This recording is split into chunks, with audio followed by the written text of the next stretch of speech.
সবাই নিশ্চয়ই ভালো আছেন। আমিও ভালো আছি। তো আজকে শুরু করলাম একটা নতুন ভিডিও দিয়ে। তো উপরের থাম্বনেল দেখে বুঝতে পারছেন আমি কি বিষয়ে আজকে কথা বলবো। সেটা হচ্ছে অ্যাডোবি ফটোশপের বেসিক কিছু বিষয়, যে বিষয়গুলো আমাদের সফটওয়্যারটা চালানোর ক্ষেত্রে আমাদের এই বিষয়গুলো অবশ্যই জানতে হবে। তো এই বিষয়ে আমি আপনাদের আজকে একটু পূর্ণাঙ্গ ধারণা দেওয়ার চেষ্টা করব যে অ্যাডোবি ফটোশপ কীভাবে চালু করতে হবে, কীভাবে টুকিটাকি যে কাজগুলো করার লাগে ডিজাইন করার আগে, যে বিষয়গুলো আমাদের খুব গুরুত্বপূর্ণ বিষয়, এই বিষয়গুলো আমার জানতে হবে। তো এই আজকের এই টিউটোরিয়ালে সেই বিষয়ে আমি ক্লিয়ার করার চেষ্টা করব। তো অবশ্যই আমার চ্যানেলে যারা এখনও সাবস্ক্রাইব করেননি সাবস্ক্রাইব করবেন, পাশে থাকা বেল আইকনটি ক্লিক করবেন, লাইক কমেন্ট ও শেয়ার করবেন। তো শুরু করি। তো প্রথমেই এর আগে ভিডিওতে আমি দেখিয়েছি কীভাবে অ্যাডোবি ফটোশপ ইলাস্ট্রেটর সফটওয়্যারটি ইনস্টল করতে হয়। যদি সফটওয়্যারটি যদি ইনস্টল করতে যদি না পারেন, তো আমার চ্যানেলে ভিডিও দেওয়া আছে, ওখান থেকে দেখতে পারেন। আর সফটওয়্যারটি যদি ইনস্টল কেউ করতে পারেননি, সফটওয়্যারটি কারো কাছে নেই, তো আমি ডিসক্রিপশন বক্সে আমার সফটওয়্যার লিঙ্কটি দিয়ে রাখবো, ওখান থেকে আপনারা কালেক্ট করে নিতে পারেন। প্রথমত আমরা সফটওয়্যারটি যেহেতু আমার ইনস্টল করা আছে, সেজন্য আমি স্টার্ট বাটনে গিয়ে এখানে দেখেন অ্যাডোবি ফটোশপ 2019, এখানে আমি ক্লিক করব, ডবল ক্লিক করব। এখানে আমার ক্লিক হয়ে যাবে, ওপেন হয়ে যাচ্ছে। প্রথমত আমাদের একটা জিনিস লক্ষ্য করতে হবে যে কোনো অবস্থাতেই সফটওয়্যার ইনস্টল করার সময় আপনি যখন সফটওয়্যার ইনস্টল করবেন, তো অবশ্যই নেট কানেকশনটা বন্ধ রাখার চেষ্টা করবেন। তো চলে আসলো এরকম একটা উইন্ডো আমাদের সামনে চলে আসলো। এখানে হচ্ছে নিউ, এখানে দেখেন এখানে নিউ, একটা হচ্ছে ওপেন। নিউ মানে কি, আমরা নতুনভাবে কোনো কিছু একটা তৈরি করব। আর ওপেন হচ্ছে, মনে করেন আমার আগে থেকে কোনো ফাইল আছে, ওখানে আমি অ্যাডোবি ফটোশপের কোনো ফাইল আছে বা কোনো ছবি আছে, ওটা আমি এখান থেকে ওপেন করতে পারবো। ঠিক আছে।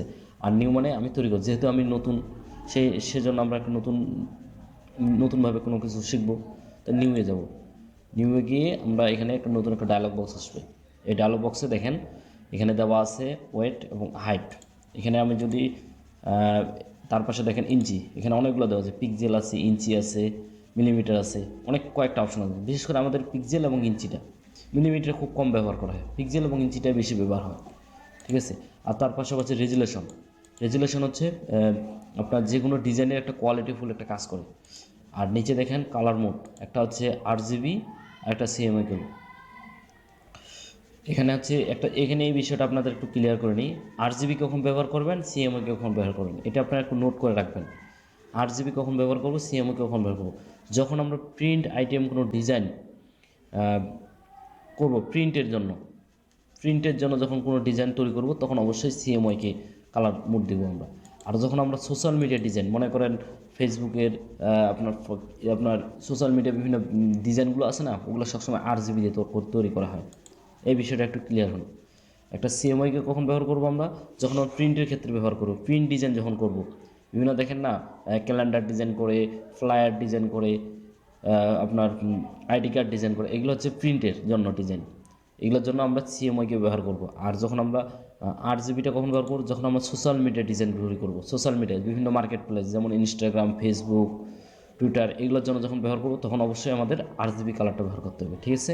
আর এখানে হচ্ছে হোয়াইট এবং ব্ল্যাক। মনে করেন এই যে আমি এখানে যদি এই যে হোয়াইটটা দিই, যখন ড্যাশবোর্ডটা আমি চালু করবো, দেখুন এটা হোয়াইট হবে। আর যখন আমি ব্ল্যাকটা দেবো, তখন সাইডে দেখেন ব্ল্যাক। যখন আমি এটা ওপেন করবো, তখন এটা ব্ল্যাক হয়ে যাবে সম্পূর্ণটাই। যেহেতু আমাদের হোয়াইটটাই যথেষ্ট, তো হোয়াইট দিয়ে রাখলাম। ঠিক আছে। হোয়াইট দেওয়ার পর আমি এখানে অবশ্যই আমরা একটা নাম দিতে পারি, মনে করেন ক্লাস ক্লাস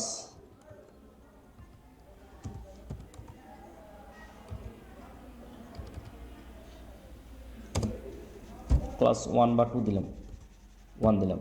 ঠিক আছে। এটা দিলাম, এটা দিয়ে এটা আপনার নাম থাকবে, উপরে একটা নাম দিয়ে দিলাম। আর এখানে মনে করেন এই যে দেখেন সেভ আছে, ফটো আছে, প্রিন্ট আছে, ওয়েব আছে, মোবাইল আছে, ভেক্টর আছে। এখানে আরেকটা বিষয় একটু ক্লিয়ার করে রাখি, সেভ ফটো, মনে করেন ফটোর কোনো ডিজাইন করবেন, ফটোর বিভিন্ন ক্যাটাগরি চলে আসবে। মনে করেন প্রিন্ট আইটেমের কোনো ডিজাইন করবেন, মনে করেন A4 ডিজাইন করবে, যে A4 সাইজের, এটা আমরা ইঞ্চিতে দেব। ঠিক আছে। চলে আসলো। যখন ওয়েবের ক্ষেত্রে ব্যবহার করবো, ওয়েবের বিভিন্ন টেমপ্লেট চলে আসবে। এই নতুন নতুন ভার্সনে এটাই হচ্ছে একটা সুবিধা যে আমাদের আগে থেকে টেমপ্লেটগুলো দেওয়া থাকে, এখান থেকে আমরা ক্রিয়েট করতে পারি। যেহেতু আমরা প্রিন্টের করবো, এটা প্রিন্টের করলাম, A4 সাইজ নিলাম, কালার 8 GB নিলাম, প্রিন্টের ক্ষেত্রে ক্রিয়েট করে দিলাম, ঠিক আছে, চলে আসলো আমাদের A4 সাইজের একটা পেজ চলে আসলো। তো এখানে আমাদের একটা জিনিস লক্ষ্য রাখতে হবে, এখানে বেশ উপরে দেখেন file, edit, image, layer, tabs, তারপর হচ্ছে ভিউ, উইন্ডোজ, হেল্প। আমাদের বেশ কয়েকটা জিনিস ব্যবহার করে, সবগুলো জিনিসে ব্যবহার করে না, কিন্তু প্রতিটা কাজের মধ্যে বিশেষ করে আমাদের কয়েকটা জিনিস লাগে, file, edit, image, layer, tabs, তারপরে এখানে হচ্ছে 3D, ভিউ, উইন্ডোজ, এই কয়েকটা জিনিস আমাদের ব্যবহার করা হয়। তো আমাদের অবশ্যই ফটোশপের একটা খুব গুরুত্বপূর্ণ বিষয় হচ্ছে, সেটা হচ্ছে আপনার লেয়ার। এই লেয়ারগুলো আপনাকে খুব সঠিকভাবে, একবার অর্গানিকভাবে, খুব সিনসিয়ারভাবে কাজ করতে হবে। আমরা লেয়ারটা কীভাবে পাবো, এখানে লেয়ারটা অনেকদিন খুঁজে পাবে না, তখন উইন্ডোজ থেকে এই যে লেয়ার অপশন দেখেন, এখানে লেয়ার কোথায় আছে, এই যে লেয়ার, ঠিক আছে, এখানে আপনার বিভিন্নভাবে নিয়ে আসতে পারবেন। এখানে লেয়ারটা আছে দেখেন, আপনি যদি F7 চাপেন তাহলে লেয়ার চলে আসবে, লেয়ার বাটনটা চলে আসবে। আমি এখানে ক্লিক করলাম, চলে গেছে, আবার লেয়ার করলাম, দেখেন এইভাবে চলে আসছে লেয়ার। অবশ্যই আপনার লেয়ার অর্গানাইজগুলো একটু, আমি যেভাবে দেখাচ্ছি লেয়ার অর্গানাইজগুলো একটু ভালো করে দেখবেন, আপনার জন্য সুবিধা হবে। তো আমরা একটা ব্ল্যাঙ্ক পেজ নিলাম, মনে করেন এটা আমরা একটা কালার দেব, তাই না, একটা ডিজাইন। আজকে কোনো ডিজাইন করে দেখাবো না, জাস্ট শুধু কিভাবে আমি এক বেসিক জিনিসগুলো করতেছি সেই জিনিসটা আপনাদের আজকে একটু ক্লিয়ার করার জন্য দিন। মনে করেন এটা পেজটা আমার মনে হয় দূরে আছে, এখন আমি একটু জুম করব, তাই না, পেজটা একটু জুম আছে, তাহলে আপনি সেক্ষেত্রে কী করবেন, আপনি যদি অলটা চাপেন আর মাউসের যদি হুইলটা চাপেন, হুইলটা মানে চাকার মতো একটা হুইল আছে, ওটাকে হুইল বলে, এটাকে দেখবেন একটু ঘোরাবেন, অলটার চাপে হুইলটাকে কী করবেন দেখবেন সামনে যাবে, কমবে বাড়বে, জুম হচ্ছে, ঠিক আছে, জুম হচ্ছে। এইভাবে আরেকভাবে করতে পারেন, সেটা হচ্ছে কন্ট্রোল অল্টার শিফট চাপে দেখেন, প্লাস যখন হচ্ছে তখন আপনার জুম হচ্ছে, আর যখন আপনার দূরে নিয়ে যাবেন তখন control alter space button click করে, কন্ট্রোল অল্টার স্পেস বাটনে আপনি ক্লিক করবেন, কন্ট্রোল চাপে স্পেস জুম হচ্ছে, প্লাস হচ্ছে, যখন অল্টার চাপবেন দেখেন তিনটাই একসাথে জুম আউট হচ্ছে, ঠিক আছে। আরেকটা জিনিস, এখন আমরা কি করব, মনে করেন আমরা একটা কালার দেবো, তাই না, একটা কালার দেবো, এই পেজটাতে একটা কালার দেবো। এটাকে দেওয়ার জন্য আপনাকে প্রথমে কী করতে হবে, প্রথমে আমাকে একটা লেয়ার নিতে হবে। সব সময় ফটোশপে কাজ করলে লেয়ার নিয়ে কাজ করবেন, লেয়ার জিনিসটা খুব গুরুত্বপূর্ণ কিন্তু এখানকার। তো আমি এখানে দেখেন লেয়ার নিচে সুন্দর করে দেওয়া আছে, এখানে এই পাশে দেখেন যে নিউ লেয়ার, এটা ক্লিক করলাম, ঠিক আছে। তারপর এখানে দেখেন অনেকগুলো বার আছে এখানে, তার মধ্যে আমরা দেখেন এই পাশে, এখানে আমি ছোটো করে নিলাম, এখানে দেখেন হ্যাঁ রেক্টেঙ্গুলার টুল, মনে করেন এটাকে আমি টুল নিলাম, একটা কালার নেব, দেখেন শিফট চাপে এটা করে চলে আসলো, দেখেন এই যে আমার একটা ডায়লগ বক্স চলে আসলো। এখানে কালার আপনি কী দেবেন, মনে করেন আমি এই কালারটা দেব, তাই না, একটা কালার দেব, ঠিক আছে, কালার হয়ে গেল।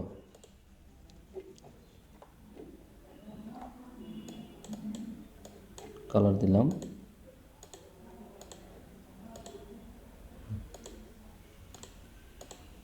দিলাম, ঠিক আছে। তারপর এখানে ক্লিক করলাম, দেখেন আর একটা জিনিস, মনে করেন এই যে দিলাম, এই যে শো দ্য টাইটেল ফ্রম, এটাকে আপনি ক্লিক করে রেখে দেবেন। ক্লিক করলে আপনি বুঝতে পারবেন যে হ্যাঁ আমার কিয়াটা কোথায় কোথায় গেল, ঠিক আছে। এই বিষয়টা, এই যে ক্লিক করলাম, এটা উঠে দিলাম। তো এখন আমি একটি রেক্টেঙ্গুলার টুল নেব, তাই না, ভিতরে একটা হচ্ছে দেখেন ইলিপস টুল, এটাকে ক্লিক করলাম, দেখেন ছেড়ে দিলাম,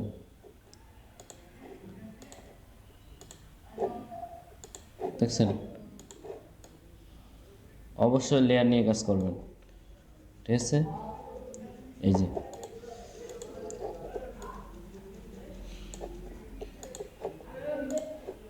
এটা আমি এই পাশে রেখে দিলাম, বিভিন্ন ধরনের ডিজাইন করতে পারবেন, এই বিষয়গুলো আপনার জানতে হবে, ঠিক আছে। এই বিষয়টা এইভাবে করে এই পাশে দেখবেন ডান বাটনে একটা ক্লিক করবেন, হয়ে গেছে। মনে করেন এটা আপনি এখন কপি করবেন, তাই না? এই বিষয়টা আমার জানতে হবে। এটা কপি করতে হলে কন্ট্রোল, এই যে দেখেন কন্ট্রোল জে চাপবেন, কপি, কন্ট্রোল জে চাপি, দেখেন এটা কপি হয়ে গেছে। এই যে আমি এই পাশে দেব, ঠিক আছে, চলে আসছে। তো এটা আমরা কিভাবে দেব? প্রথম অবস্থায় এটাকে সিলেক্ট করব, সিলেক্ট করে এটা মনে করেন এটাকে আমি কপি করব। এটা কীভাবে কপি করব? এটাকে আপনি সিলেক্ট থাকা অবস্থায় কন্ট্রোল জে চাপবেন, তাহলে দেখেন কপি হয়েছে। এই পাশে দেখেন এটা কপি 1 হয়ে গেছে, এটাকে আপনি এখানে দিতে পারবেন। আপনি আরও কপি যদি করতে চান তাহলে কন্ট্রোল জে, এই কপিটা আপনি এই পাশে দিতে পারেন, ঠিক আছে। এটা মনে করেন আমি কালার চেঞ্জ করব, তাই না? এটাকে কালার চেঞ্জ করতে গেলে আপনার দেখেন এই যে আমাদের এখানে চলে আসছে, আমি কালার চেঞ্জ করব, কালার চেঞ্জ করব, দেখেন এখান থেকে আমি একটা কালার দেব, এটা আমি কালার চেঞ্জ করব, এটা এই কালার দেব, ঠিক আছে।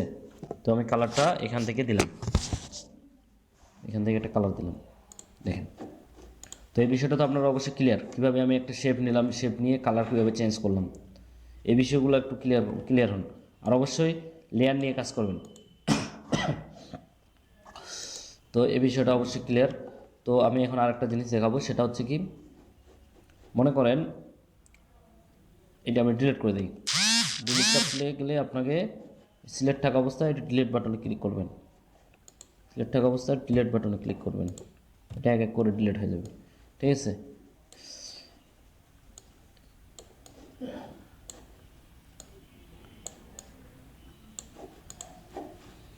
ঠিক আছে, এই হচ্ছে। এখন আরেকটা জিনিস, এই শেপগুলো এখানে আপনারা অবশ্যই প্র্যাকটিস করার চেষ্টা করবেন। আমি যেভাবে দেখাচ্ছি এইভাবে একটু প্র্যাকটিস করবেন শেপগুলো নিয়ে।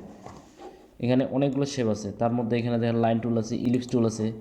দেখেন ইলিপস টুলে আমি কি, ইলিপস টুলে একটা কালারগুলো চেঞ্জ করে দিলাম,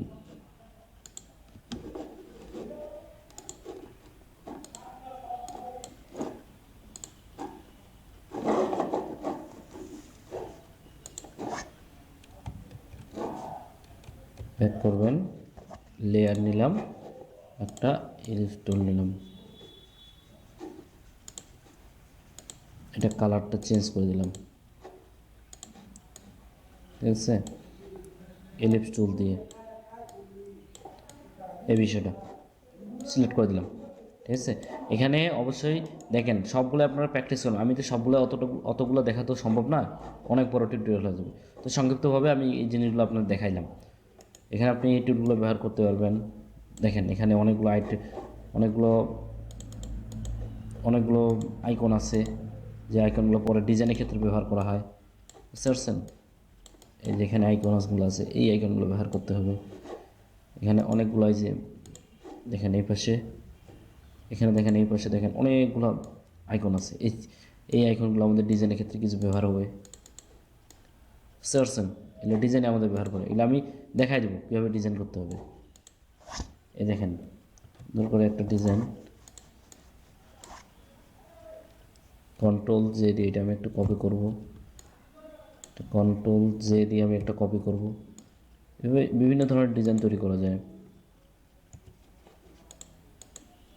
কন্ট্রোল জে দিয়ে এটা কপি করব, কন্ট্রোল জে আপনি এখানে ডিজাইন করতে পারবেন,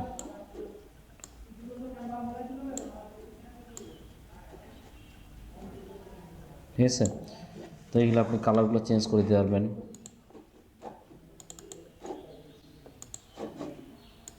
ঠিক আছে। ডিজাইনে অবশ্যই এই বিষয়গুলো আপনার দেখতে হবে। তো আজকে এই জিনিসটা, এই কয়েকটা জিনিস আমি আপনাদের ক্লিয়ার করে দিলাম। এই শেপগুলো দিয়ে আপনারা বিভিন্ন ধরনের ডিজাইন করার চেষ্টা করবেন। বিভিন্ন কালার, বাংলাদেশের পতাকা তৈরি করবেন, রেক্টেঙ্গুলার টুল দিয়ে বিভিন্ন ধরনের শেপ তৈরি করবেন।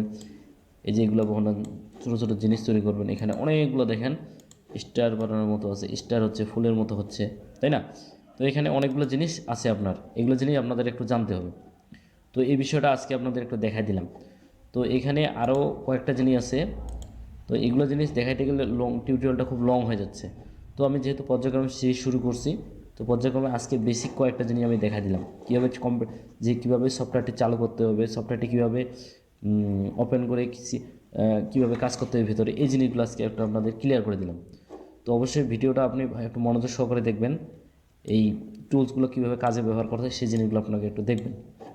তো এরপর আমি আপনাদের এই যে টাইটেলের এই আপনার টেক্সটের বিষয়ে একটু আপনাদের একটু ধারণা দিই। মনে করেন কোনো কিছু লেখালেখি করবেন, আপনি এটাতে আপনি ক্লিক করবেন, ক্লিক করে এখানে আপনি দেখেন মনে করেন দেখেন বড় হয়ে গেল লর্ড এপসন, তাই না? দেখেন এখানে আমি আপনার ইচ্ছে মতো আপনি নাম দিতে পারবেন। মনে করেন আমি যেগুলো একটা দিলাম, ঠিক আছে? তখন আপনি মনে করেন যে এটা হ্যাঁ আমি একটু কালারটা চেঞ্জ করব, এখানে গিয়ে ডবল ক্লিক করুন, দেখেন যে কালারটা চেঞ্জ হয়ে গেছে, তাই না? তো আমি পর্যায়ক্রমে যেহেতু আপনাদের বলছি যে আমি সম্পূর্ণ বিনামূল্যে আপনাদের, আমি যতটুকু বিনামূল্যে আপনাদের দেখাই দেব, টিউটোরিয়ালগুলো আপনি পর্যায়ক্রমে সাজাচ্ছি।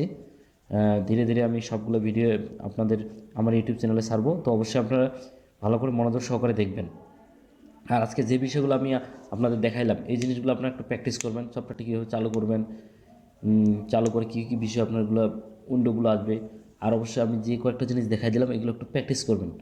তো আপনাদের অবশ্যই অনেক হেল্পফুল হবে। তো আজকে এই পর্যন্তই।